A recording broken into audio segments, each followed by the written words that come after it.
السلام علیکم. Don't forget to encourage me and subscribe my channel. Thank you.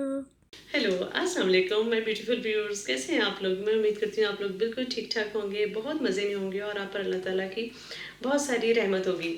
ساتھیوں، دوستوں، آج کی ویڈیو میں ہم بات کریں گے کہ آپ اپنے اندر اسٹڈی کی ہیبٹ کیسے ڈیولپ کر سکتے ہیں، اور نہ صرف ڈیولپ کر سکتے ہیں بلکہ اس کو اپنی لائف کا حصہ بنا سکتے ہیں، اس کو ہولڈ آن کر سکتے ہیں۔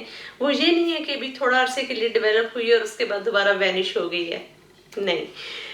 اسٹڈی کی بڑی اہمیت ہے، مطالعے کی اتنی اہمیت ہے، یہ ہمیشہ آپ کے نالج میں اضافہ کرتی رہتی ہے، آپ کو امپروو کرنے میں ہیلپ کرتی رہتی ہے۔ اسٹوڈنٹ لائف میں لاجیکل سی بات ہے، بچوں کو اسی لیے اسکول میں داخل بھی کروایا جاتا ہے کہ وہ علم حاصل کریں، پڑھیں لکھیں۔ لیکن جب آپ کالج یونیورسٹی سے فارغ ہو جاتے ہیں، اس کے بعد بھی آپ کی روح کی ڈیولپمنٹ کے لیے ضروری ہوتا ہے، آپ کے مائنڈ کی ڈیولپمنٹ کے لیے ضروری ہوتا ہے کہ آپ نئی نالج کو ایبزارب کرتے رہیں۔ اس سے آپ کا جو روح ہوتی ہے، آپ کا جو مائنڈ ہوتا ہے، آپ کا جو ضمیر ہوتا ہے، آپ کا جو سوچنے سمجھنے کی صلاحیت ہوتی ہے، وہ رننگ میں رہتی ہے۔ اسی لیے مطالعے کی اہمیت ہر مذہب میں ہے، ہر کنٹری میں ہے، ہر کلچر میں آپ کو ملے گی۔ اور مطالعہ صرف یہ نہیں ہوتا کہ آپ پیپر فارم میں کسی چیز کو اسٹڈی کریں، جیسے اب بکس جو ہیں وہ ایسے ایسے ختم ہوتی جا رہی ہیں، لیکن اس کا مطلب یہ نہیں ہے کہ نالج بھی ختم ہوتا جا رہا ہے۔ لائبریریز لوگ کہتے ہیں ختم ہو رہا ہے، I am not agree with that. میں کہہ رہی ہوں کہ لائبریریز کی فارم جو ہے وہ چینج ہوتی جا رہی ہے، سارا کچھ جو ہے وہ ڈیجیٹل لائبریریز میں کنورٹ ہو رہا ہے، یعنی بلڈنگ فارم میں لائبریریز ضرور ختم ہو رہی ہیں، لیکن اوریجنلی لائبریریز جو ہیں وہ وینش نہیں ہو رہی۔ لیکن بات ہو رہی ہے کہ آپ اپنے اندر کیسے مطالعے کی ہیبٹ جو ہے وہ ڈیولپ کر سکتے ہیں۔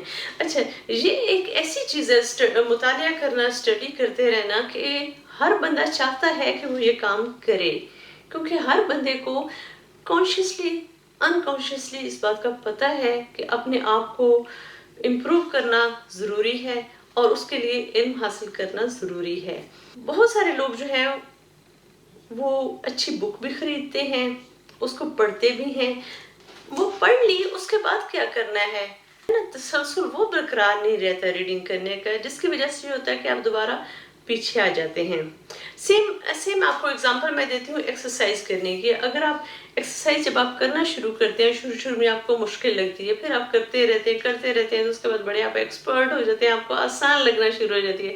پھر یہ ہوتا ہے کہ کچھ آپ لوگ ہالیڈیز پہ چلے گئے یا کچھ ہو گیا جس کی وجہ سے بریک آ گیا، اس کے بعد دوبارہ اس روٹین کو کنٹینیو کرنا بڑا مشکل ہوتا ہے۔ سیم دوسری ہیبٹس کے ساتھ بھی ہوتا ہے، تسلسل بہت ضروری ہوتا ہے۔ اگر تسلسل ٹوٹ جائے تو اس کو دوبارہ فوراً جوڑنا چاہیے، ورنہ گیپ آ جاتا ہے، اور جب گیپ آ جاتا ہے تو وہ آپ کی اس ہیبٹ کو ویک بنا دیتا ہے۔ چند ایک میں آپ کے ساتھ باتیں شیئر کروں گی، اگر آپ اس کو اپنی لائف سٹائل میں شامل کر دیں، آپ اس سے مطالعے کی ہیبٹ جو ہے وہ ڈیولپ کر سکتے ہیں، اور وہ آپ کا لائف سٹائل کا حصہ بن جائے گا۔ سب سے پہلی بات ضروری ہے کہ آپ کو پتہ ہونا چاہیے کہ آپ نے کس ٹاپک پہ اسٹڈی کرنا ہے۔ ٹاپک بھی ہو سکتا ہے اور ٹاپکس بھی ہو سکتے ہیں، جس میں 2 3 4 5 قسم کے ہو سکتے ہیں۔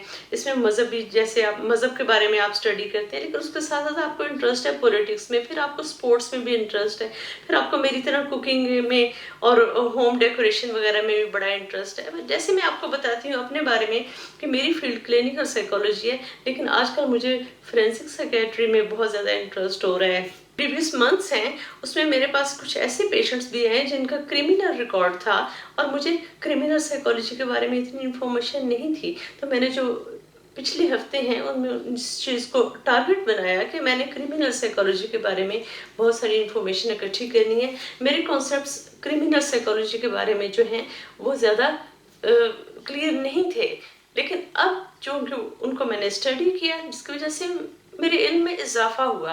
اب مجھے ضرور پتا ہوتا ہے کہ میرا پیشنٹ جو ہے اگر اس کا بیک گراؤنڈ کرمینل ہے تو مجھے اس سے کس طرح کے بیہیویئرز کی توقع ہونی چاہیے، یا مجھے اس سے کس طرح کے سوال پوچھنے چاہیے۔ جب آپ اسٹڈی کرتے ہیں، کوئی بک ہو سکتی ہے، کوئی آرٹیکل ہو سکتا ہے، آپ کو پتا ہونا چاہیے اس کے بعد آپ نے اور کیا اسٹڈی کرنا ہے۔ اب ہمیشہ ایک لسٹ ہونی چاہیے آپ کے پاس کہ میں نے یہ چیزیں اسٹڈی کرنی ہے، ایک کے بعد دوسری کو آپ کو پتا ہو کہ اب میں نے یہ اسٹڈی کرنا ہے، اس کے بعد میں نے یہ اسٹڈی کرنا ہے۔ گیپ نہیں آنے دینا، گیپ آئے گا تو وہی ہوگا نا کہ آپ کی ہیبٹ جو ہے وہ ویک ہونا شروع ہو جائے گی۔ بہت سارے لوگوں کو یہ دقت بہت آتی ہے کہ ان کو پتہ نہیں ہوتا کہ ان کو کس وقت اسٹڈی کرنی ہے. Explore that. آپ کس وقت زیادہ ایبزارو کرتے ہیں. کچھ لوگ جو ہوتے ہیں وہ صبح کے وقت زیادہ ایبزارو کرتے ہیں, کچھ لوگ رات کے وقت اسٹڈی کر کے زیادہ ایبزارو کرتے ہیں. It's up to you. میرے لیے فجر کا وقت بہت اہم ہوتا ہے. فجر کی نماز سے پہلے بھی کئی دفعہ میں اٹھتی ہوں پڑھنے کے لیے, خاص طور پہ جب میرے ایگزامز وغیرہ ہوتے ہیں. اب تو ایگزامز والی عمر تو گزر گئی, جو میری کوئی امپورٹنٹ پریزنٹیشنز وغیرہ ہوتی ہیں تو ان کی پریکٹس میں فجر کی نماز سے پہلے کرتی ہوں. بالکل اس کے بعد نماز کا ٹائم شروع ہوتا ہے اور اس کے بعد تھوڑی سی اور پریکٹس کی. صبح کے وقت میرا مائنڈ بہت تیزی سے چلتا ہے, میں چیزیں زیادہ اچھی طرح سے ابزارو کرتی ہوں. عشاء کی نماز پڑھنے کے بعد میری بتی گل ہوئی ہوتی ہے, میں نے بس سونا ہوتا ہے. میں اس وقت نہیں ابزارو کرتی چیزیں. تو آپ نے یہ خود ایکسپلور کرنا ہے کہ آپ کس وقت جو ہے وہ بہتر اسٹڈی کر سکتے ہیں. یہ آپ نے ڈسکور کرنا ہے. کچھ لوگ دوپہر کے وقت زیادہ بہتر اسٹڈی کر سکتے ہیں, کچھ لوگ شام کو بہتر کر سکتے ہیں. It's up to you. Discover that. یہ بہانہ نہ بنائے کہ ہمارے پاس ٹائم نہیں ہے. اگر اچھی چیزیں ڈیولپ کرنی ہے نا اپنے اندر, تو ان کے لیے آپ نے ٹائم نکالنا بھی ہے. دس از یور رسپانسبلٹی. ہر انسان کے پاس 24 گھنٹے ہی ہوتے ہیں. تو آپ دیکھیں دوسرے لوگ کیسے اپنے ٹائم کو مینیج کر رہے ہیں. ہو سکتا ہے میری بات آپ کو بڑی روڈ سی لگ رہی ہو, لیکن میں یہی کہوں گی کہ جو لوگ بیکار ہوتے ہیں ان کے پاس بھی 24 گھنٹے ہی ہوتے ہیں, اور جو لوگ بہت زیادہ کامیاب ہوتے ہیں ان کے پاس بھی صرف 24 گھنٹے کا ہی دن اور رات ہوتا ہے. تو یہ آپ نے خود دیکھنا ہے کہ آپ اپنے ٹائم کو کیسے مینیج کر رہے ہیں. اگلی بات یہ آتی ہے کہ کوشش کریں کہ آپ کے فرینڈز میں بھی کچھ ایسے لوگ موجود ہوں جن کو اسٹڈیز کا شوق ہو. ان کے ساتھ آپ اپنے اس جو شوق ہے, جو آپ کا لگر ہے, اس کے بارے میں آپ گفتگو کر سکیں. پھر آپ ایک دوسرے کے ساتھ بکس جو ہیں وہ ایکسچینج کر سکیں. تو اس طرح آپ کو جو نالج آپ کے پاس ہوگا آپ دوسروں کو بھی کنورٹ کر سکتے ہیں اور ان سے بھی آپ لے سکتے ہیں. ہو سکے تو کسی اچھی لائبریری کی ممبرشپ لے لیں جہاں سے آپ کو اچھی بکس مل سکیں. کچھ آن لائن لائبریریز ہوتی ہیں ان کی ممبرشپ لے لیں. کچھ لوگ ہوتے ہیں وہ اپنے گھر میں ایک اسٹڈی بنا کر رکھتے ہیں جہاں پر پڑھنے لکھنے کا ماحول پورا بنا ہوا ہوتا ہے. کچھ لوگ جو ہوتے ہیں ان کے وسائل کے لحاظ سے انہوں نے صرف ایک اسٹڈی ٹیبل گھر میں رکھی ہوتی ہے جس کو وہ بڑے اچھے طریقے سے رکھتے ہیں, جہاں جا کر اس کارنر میں جا کر آپ کا دل چاہتا ہے کہ آپ اسٹڈی کریں. کچھ لوگ ہوتے ہیں انہوں نے اپنے روم میں ایک چھوٹا سا کارنر جو ہے وہ مختص کیا ہوتا ہے.